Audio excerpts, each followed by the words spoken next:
अस्सलामु अलैकुम वरहमतुल्लाहि वबरकातुहू।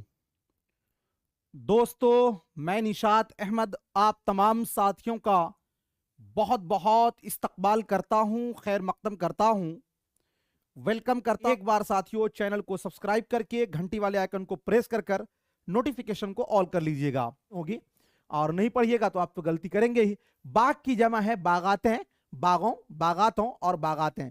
मैं साथियों एक चीज और मैं कहना चाहूं, बाग की जमा क्या होगी? चलिए 135 नंबर क्वेश्चन का, तो बाग की जमा होगी साथियों बागों। ऑप्शन नंबर बी वाला आप राइट हो जाएगा। देखिए एक बात याद रखिए, एक साथियों याद रखेंगे, बाग की जमा होती है बागात। क्या होता है? बागात। लेकिन बाग की उर्दू जमा है बागों। याद रखिएगा। जैसे आप साथियों पढ़ेंगे किताब, तो किताब की जमा है कुतुब। क्या है? कुतुब। लेकिन किताब की उर्दू जमा है साथियों किताबों। क्या होगा? किताबों। क्या होगा? किताबों होगा। ठीक है, बात समझ में मेरी आ गई। चलिए अब उसके बाद यहां से पेडागोजी होगा आपका। चलिए देखते हैं, एक बार वीडियो को लाइक कर देंगे आप लोग।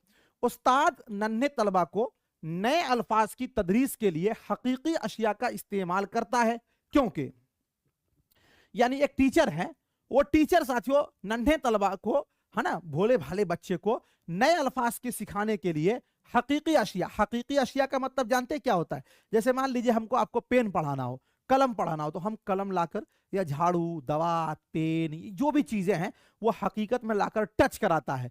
तो क्यों करा रहा है भाई? उससे क्या फायदा होगा?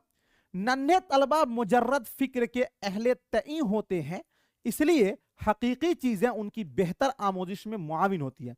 मतलब यह है कि नन्हे तलबा मुजर्रद फिक्र, यानी उनका जो है खाली रहता है दिमाग। जी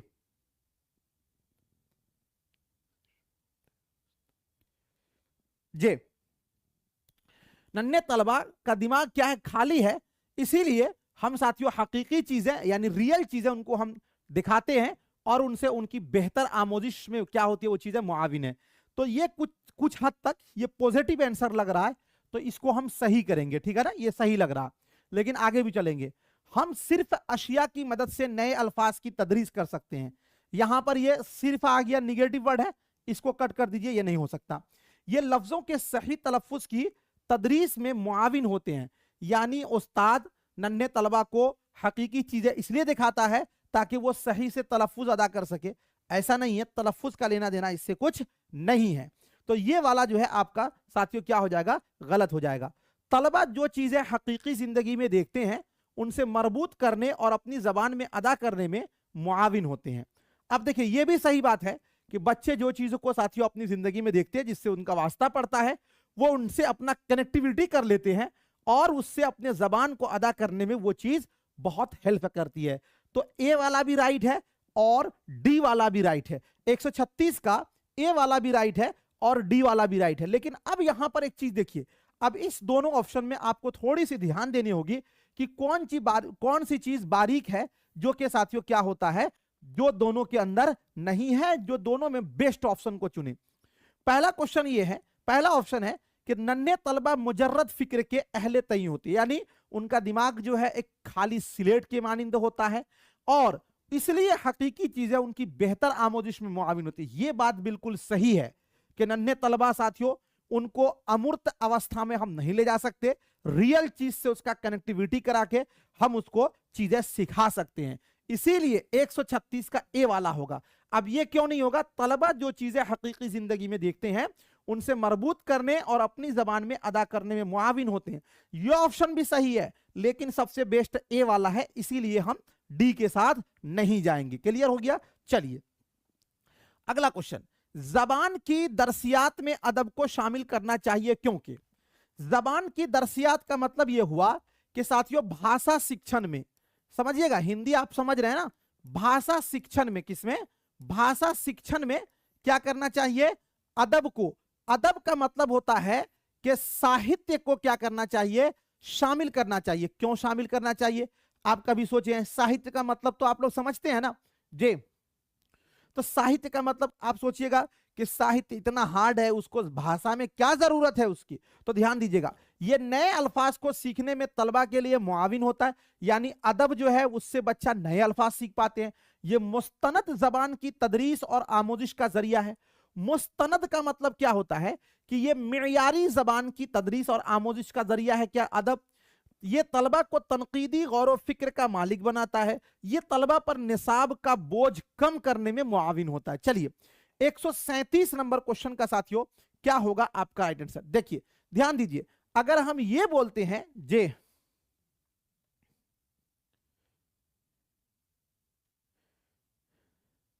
अगर हम ये बोलते हैं साथियों कि क्या बोले कि अगर हम ये बोलते हैं कि जबान की दरसियात में अदब को यानी कि साहित्य को क्यों शामिल करना चाहिए, तो अगर हम ये बोले कि ये तलबा पर निसाब का बोझ कम करने में मुआविन होता है, जी नहीं, इससे निसाब का बोझ कम नहीं हो सकता। तो पहला जो है वो आपका निगेटिव है, इसीलिए ये वाला आंसर नहीं होगा। ये तलबा को तनकीदी गौर व फिक्र का मालिक बनाता है। तनकीदी गौर व फिक्र का मतलब होता है आलोचनात्मक बनाता है। ऐसी बात नहीं है कि अदब से आलोचना नहीं करने का सिखाता है। अब देखिए इसके अंदर ए वाला है कि ये नए अल्फाज को सीखने में तलबा के लिए मुआविन होता है। एक बात बताइए, अदब से आप नए अल्फाज नहीं सीख सकते। अदब से साथियों आपके अंदर जो बोलने की कैपेसिटी है वो एक मुस्तनद हो सकती है, आपको पहचाना जा सकता है आपके बोली से, लेकिन आप नए अल्फाज इससे नहीं सीख सकते। तो इसीलिए 137 का ए वाला भी कट जाएगा और ए सी डी दोनों कट गया। ये मुस्तनद जबान की तदरीस और आमोजिश का जरिया है, बिल्कुल सही है। अब देखेंगे किसी प्रोफेसर या किसी के भी साथियों आप जब जबान सुनते हैं तो कहते हैं अरे क्या बोलते हैं वो, उनकी जबान में क्या मिठास है, लफ्जों की क्या उनकी अदायगी है, मुहावरा कैसे वो इस्तेमाल करते हैं, है ना।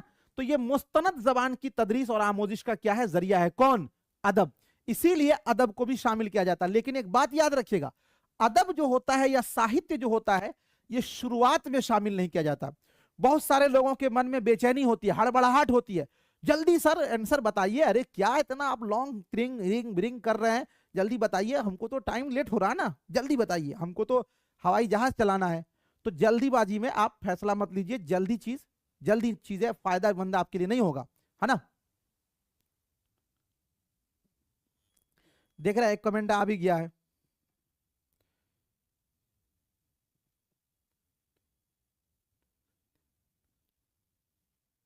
ठीक है, ये सारे चीजें आपके लिए फायदेमंद है, इसीलिए थोड़ा सा आपको सोचने का और क्लास में क्वेश्चन ऑप्शन को बदलने का आपको टाइम देता हूं, घूमने का आपको टाइम देता हूं कि सारे ऑप्शन को देखिए ताकि आप 5 ही क्वेश्चन सही कीजिए। अरे आपसे तो मैं कहता नहीं कि 15 में 15 क्वेश्चन आपको सही करना है, मैं आपसे डिमांड कर रहा हूं कि 15 में बाबू आप 10 क्वेश्चन सही करके आ जाओ, बाकी 15 तो तुम्हारे हाथ में है, 25 क्वेश्चन आपका सही हो जाएगा बस।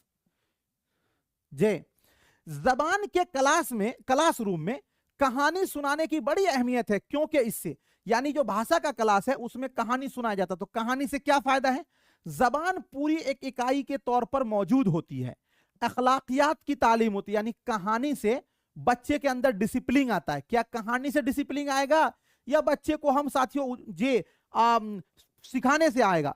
तफरीह का दिलचस्प माखज है, तफरीह का मतलब है कि मिजाज को खुश करने के लिए उसके बाद उस्ताद को आराम का मौका मिलता है, यानी कहानी सुनाने से उस्ताद आराम, ये तो मतलब ही नहीं बनता कोई इसका। अब देखिए कहानी के अंदर अगर ये बोलते हैं कि अखलाकियात की तालीम होती है, ये कहना कुछ हद तक सही है लेकिन मुकम्मल तौर पर कहना सही नहीं है, ठीक है ना। तफरीह का दिलचस्प माखज है, हर कहानी में आपका दिल खुश हो जाए, तफरीह हो जाए, ऐसा भी नहीं है। लेकिन अब ये बात समझिए कि जब साथियों कहानी आपको सुनाया जाएगा तो उससे फायदा क्या होगा कि कहानी के अंदर जरबुल मसल आएगा, यानी लोकोक्तियां आएंगी, कहानी के अंदर मुहावरा आएगा, कहानी के अंदर साथियों नए अल्फाज आएंगे, कहानी के अंदर नए अल्फाज का इस्तेमाल आएगा, कहानी के अंदर साथियों और क्या आएगा, उतार आएगा, चढ़ाव आएगा, ये सब चीजें कहानी के अंदर आएंगी। तो जबान के क्लासरूम में कहानी सुनाने की बड़ी अहमियत है, क्योंकि जबान जो है एक पूरी इकाई के तौर पर कहानी में मौजूद होती है। कहानी के अंदर नए अल्फाज, पुराने अल्फाज, ये संदर्भ, ये सारी चीजें आएंगी, इसीलिए इसका ऑप्शन नंबर ए वाला आपका राइट हो जाएगा। इसीलिए जबान के क्लास में यानी भाषा के क्लास में कहानी सुनाई जाती है। चलिए 139 नंबर में है, उस्ताद चौथी जमात के तलबा को किसी मौजू पर आजादाना तौर पर लिखने की हौसला अफजाई कर सकता है अगर मौजू मुताल्लिक हो। समझिएगा, उस्ताद चौथी जमात का यानी 4th क्लास का बच्चा है, 4th क्लास के बच्चे को किसी मौजू पर आजादाना तौर पर, आजादाना तौर पर मतलब समझते हैं क्या होता है? एक मैं आपको बोल दिया कि सभी को ईद के मौजू पर लिखना है, यह आजादाना नहीं हुआ। मैंने आपको साथियों बोल दिया कि सभी को दशहरा के मौजू पर एक मजमून लिखना है, यह आजादाना नहीं होगा। आजादाना यह होगा, मैं बोल दूं आपको कि जो आपने सुना है, जो समझा है उसको लिखिए, ये आपका, यानी आपको छूट दे दूं, कोई खास टॉपिक नहीं दूं। उस्ताद चौथी जमात के तलबा को किसी मौजू पर आजादाना तौर पर लिखने की हौसला अफजाई कर सकता है अगर मौजू मुताल्लिक हो माहौलियाती मसाइल। माहौलियाती का मतलब होता है इन्वायरमेंट। अब समझिएगा साथियों, अगर इन्वायरमेंट से देंगे तो ये खास मौजू हो जाएगा, ये आजादाना नहीं होगा मेरे बाबू। समाजी मसाइल, अरे समाजी मसाइल दे देंगे, ये सभी लोग समाजी मसाइल एक टॉपिक खास हो जाएगा, ये भी नहीं होगा।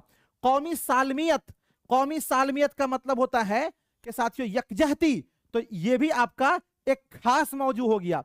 लेकिन जाती जिंदगी, अब मैं आपको बोलूं कि आप अपनी जाती जिंदगी के बारे में लिखिएगा, क्लास में 20 बच्चा होगा, 20 बच्चे अपने अपने अलग अलग जाती जिंदगी का अनुभव लिखेंगे, यह होगा आजादाना मौजू।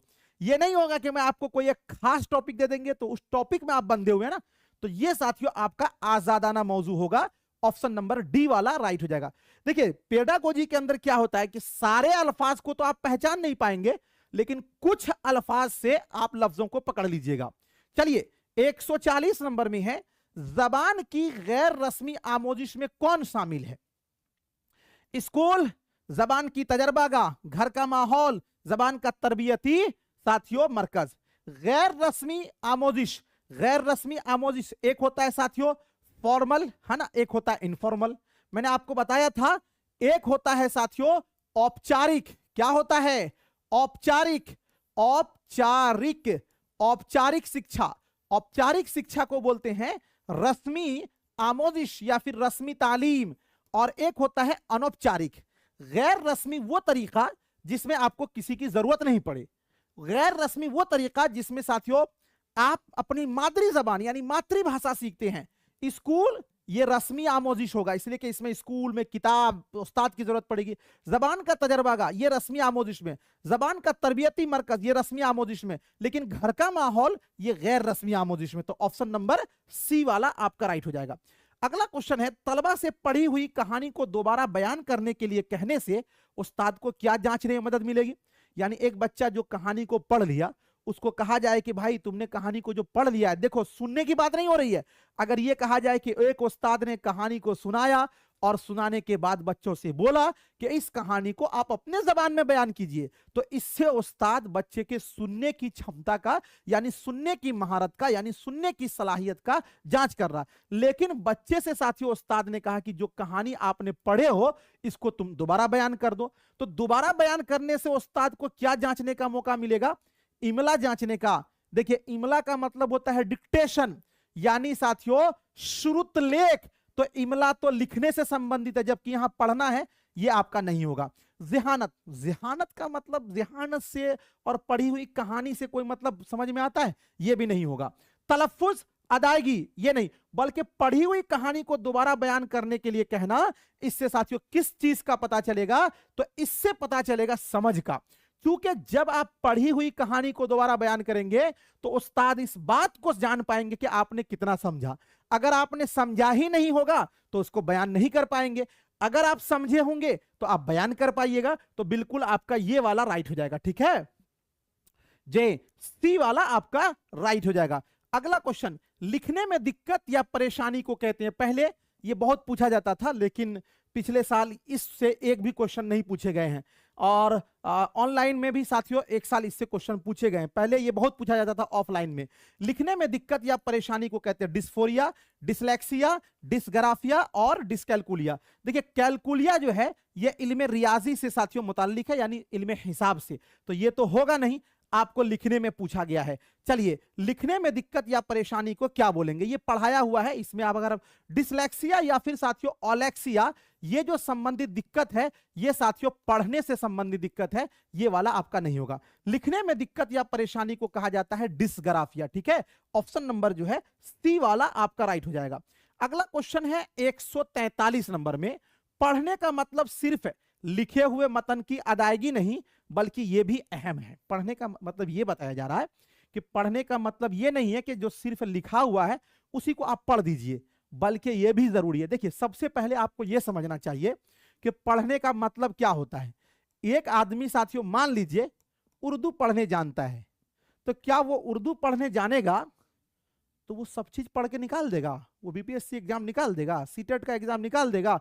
हमारे यहाँ बहुत सारे लोग फोन करते हैं, बोलते हैं सर, हम सुनते हैं बहुत सारे लोग, हम तो उर्दू बहुत अच्छा खासा जानते हैं।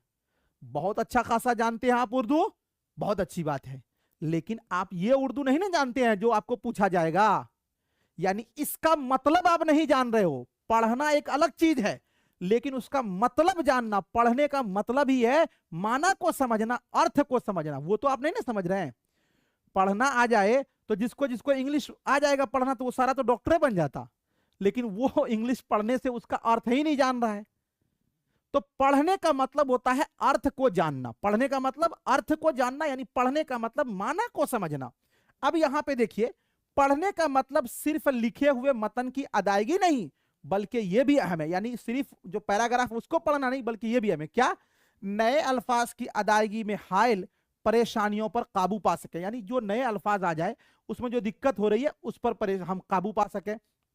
एक अच्छे मुकर्रिर हो, पढ़ने का मतलब है कि हम खूब अच्छा से बोल सकें, मतन के माना को समझें, नए अल्फाज और जुमलों की साख्त की आमोजिश हो। देखिए, आपको मैंने इसका जो है ना हिंट दे ही दिया है, अब बस आपको आंसर बता देना है। क्वेश्चन को मैंने इतना आसान कर दिया कि ये क्वेश्चन लंगड़ा हो गया है, इसमें कोई पावर ही नहीं बचा, सब आसान हो गया।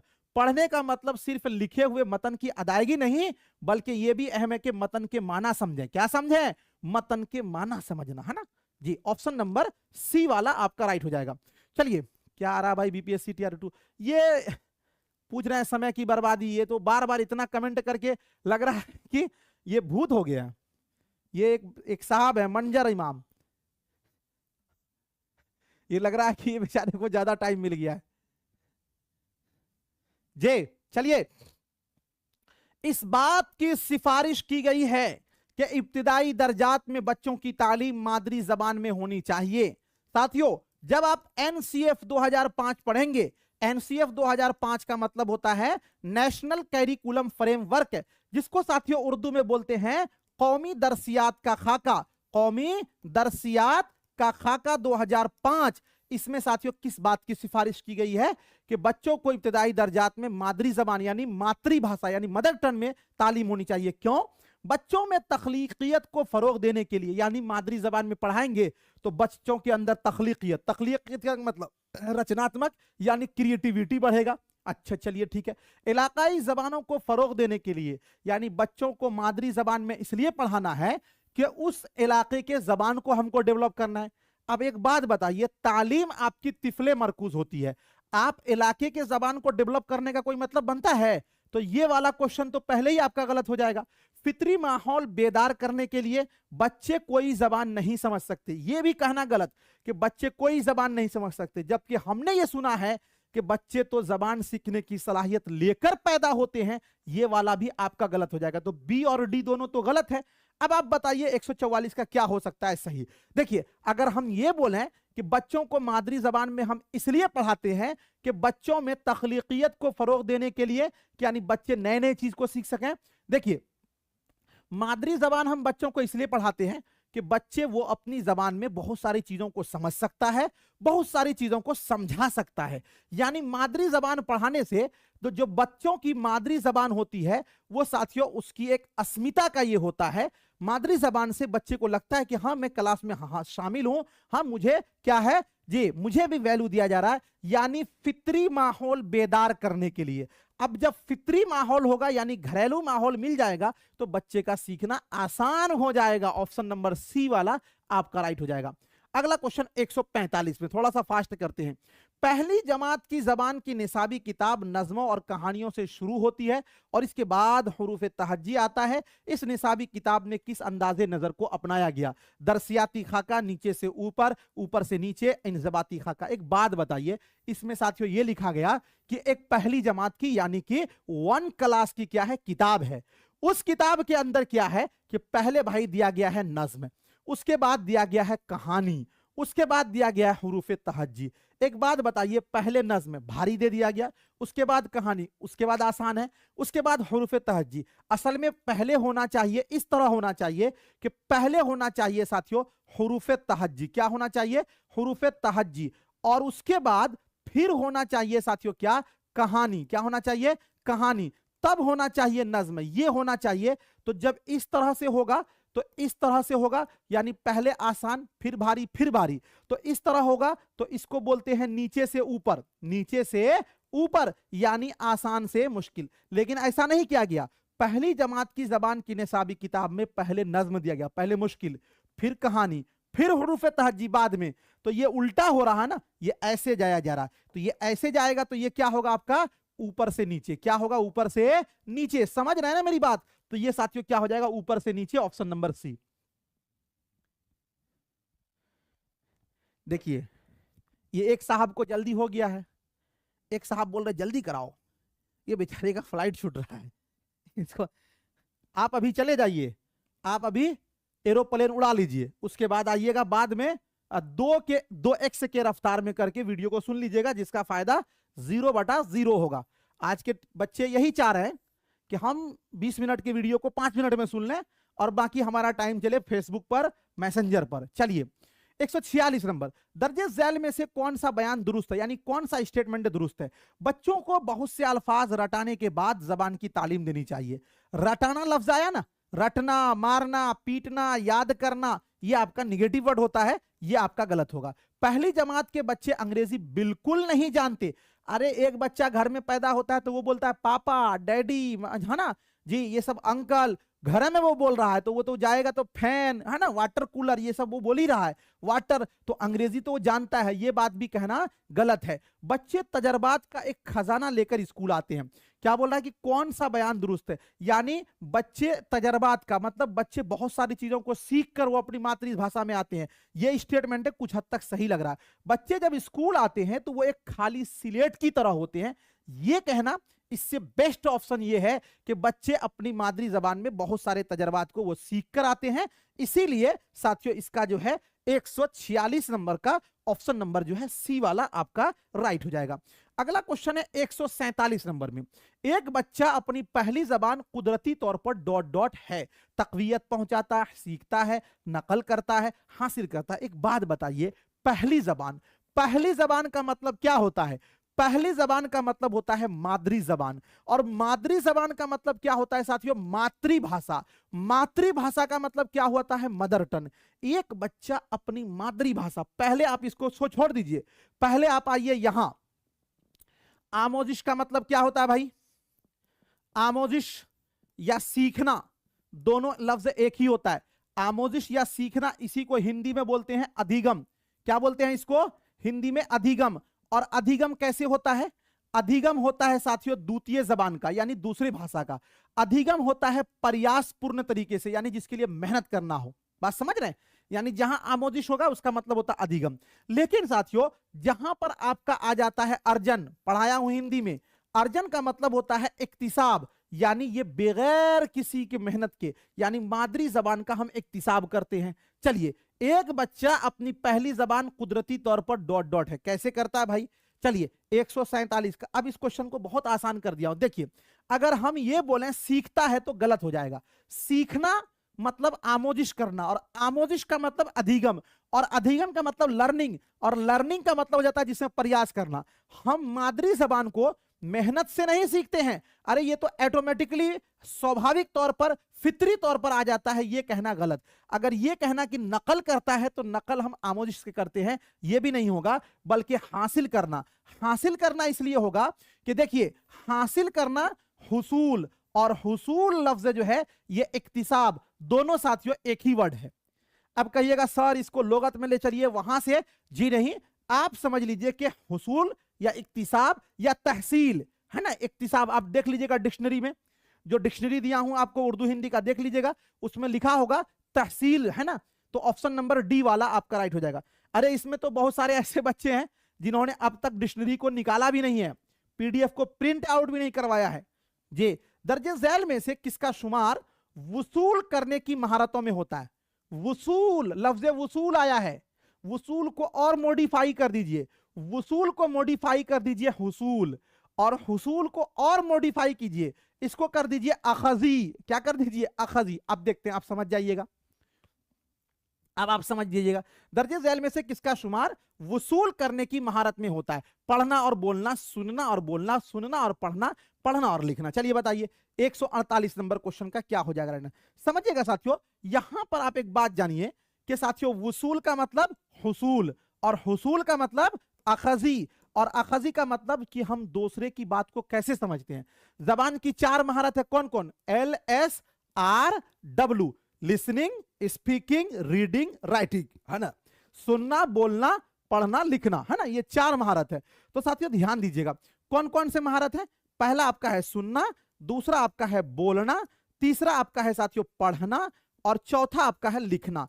ये 4 महारतों में एक बात आप समझ लीजिएगा कि 2 महारत से हम दूसरे की बातों को अखज करते हैं, जैसे सुनकर और या पढ़कर हम दूसरों की बातों को अखज करते हैं, इसीलिए इसे बोला जाता है अखजी महारत, और इसी को बोला जाता है ग्रहणात्मक कौशल, है ना। और बोलना और लिखना, इससे साथियों हम अपनी बातों को दूसरों तक पहुंचाते हैं, इसको बोला जाता है तख्लीकी महारत। आपको समझाया हूं। तो वसूल करने की महारतों में किसका ताल्लुक होता है? देखिए, अगर हम बोले पढ़ना और बोलना, पढ़ना तो है लेकिन बोलना हम अपनी बात को पहुंचाते हैं, ये नहीं होगा। सुनना और बोलना, सुनना तो आएगा लेकिन बोलना नहीं आएगा, बोलने से हम अपनी बात को पहुंचाते हैं, गलत हो जाएगा। सुनना और पढ़ना, सुनना और पढ़ना, या पढ़ना और लिखना, देखिए लिखेंगे तो हम अपनी बात को पहुंचाएंगे ना, ये भी गलत हो जाएगा, बल्कि सुनना और पढ़ना होगा। सुनेंगे हम आपकी बात को सुनेंगे, और साथियों पढ़ेंगे हम आपके ख्यालात जज्बात को पढ़ेंगे। इसमें बहुत सारे लोग गलत कर रहे हैं। नींद में तो नहीं हो भाई आप लोग? अरे ओहो, कितने सारे लोग BCD कहां कहां घूम रहे हैं भाई आप लोग? क्यों गलती हो रही है? अरे ये सब पढ़ाया हुआ इतना आसान क्वेश्चन को गलती कीजिएगा, बाद में आप हमको बोलिएगा, ठीक है ना। ऑप्शन नंबर सी वाला आप राइट हो जाएगा। इधर उधर मत घूमिए, दिमाग को आप अस्थिर कीजिए, है ना। पता चला कि आप कहां ना कहां कमेंट में घूम रहे हैं। क्वेश्चन को देखिए और गौर कीजिए, अच्छा खासा टाइम देता हूं, इससे ज्यादा टाइम आपका नहीं होगा। उस्ताद सिफत की तारीफ, जी उस्ताद सिफत की तारीफ तलबा से कम अज कम अपनी एक खूबी बयान करने के लिए कहकर करता है, इस तरीका कार को क्या कहते हैं? देखिए, सिफत का मतलब क्या होता है? किसी की अच्छाई या बुराई को बयान करना। यानी उस्ताद ने कहा कि भाई साहब तुम सिफत की तारीफ जो कर रहे हो ना, अपनी एक खूबी बयान कर दो। जैसे मान लीजिए किसी से कह दिया कि ये अच्छा लड़का, तो बच्चे ने कहा कि ये जो अच्छा शब्द है ये सिफत है, यानी पहले मिसाल दे दिया। समझ लीजिए, उस्ताद सिफत की तारीफ तलबा से कम अज कम अपनी एक खूबी बयान करके करने के लिए करता है, इस तरीका कार को क्या कहा जाएगा? मतलब उस्ताद ने कहा कि तुम सिफत की तारीफ जो करो एक खूबी बयान करके, बच्चे ने कहा कि अच्छा लड़का, क्या कहा? अच्छा लड़का। तो यानी सिफत की तारीफ बाद में किया, यानी पहले वो मिसाल दे दिया। पहले क्या दे दिया साथियों? मिसाल। तो एक बात बताइए, सिफत की तारीफ बाद में करेगा, पहले मिसाल, और फिर क्या होगा? आपका उसूल होगा। तो मिसाल से उसूल की तरफ कहां जाते हैं? कौन से तरीका में? तो जाते हैं साथियों किसमें? आगमन विधि में। और आगमन विधि को क्या बोला जाता है? तो आगमन विधि को बोला जाता है इस्तिक़राई तरीका। क्या बोला जाता है? इस्तिक़राई तरीका। तो ये क्या हो जाएगा आपका? देखिए, इस्तिक़राई तरीका यहां पर है, इसलिए कि पहले इसके अंदर मिसाल दी गई है। तो 149 का क्या हो जाएगा? बी हो जाएगा। ईमानदारी से आंसर दीजिएगा। चलिए, कौन सी जबान उस्ताद की मदद से रस्मी माहौल में सीखी जाती है? घर में बोली जाने वाली जबान, घर में जो जबान आप बोल रहे हैं वो जबान तो साथियों आपकी मादरी जबान हुई ना, उसमें उस्ताद की मदद की कोई जरूरत नहीं है। पहली जबान, अरे जो घर में बोल रहे हैं वही जबान तो पहली जबान है, ये भी इसमें उस्ताद की जरूरत नहीं पड़ती है। मादरी जबान जब उसमें नहीं पड़ेगी, इसमें नहीं पड़ेगी, तो वही तो मादरी जबान है, इसमें भी जरूरत नहीं पड़ेगी, बल्कि दूसरी जबान को हम उस्ताद की मदद से सीखते हैं। ऑप्शन नंबर जो है सी वाला आपका राइट हो जाएगा। तो दोस्तों आज जो हमने आपको टोटल सवालात कराए, वो सवालात साथियों टोटल 30 सवाल थे।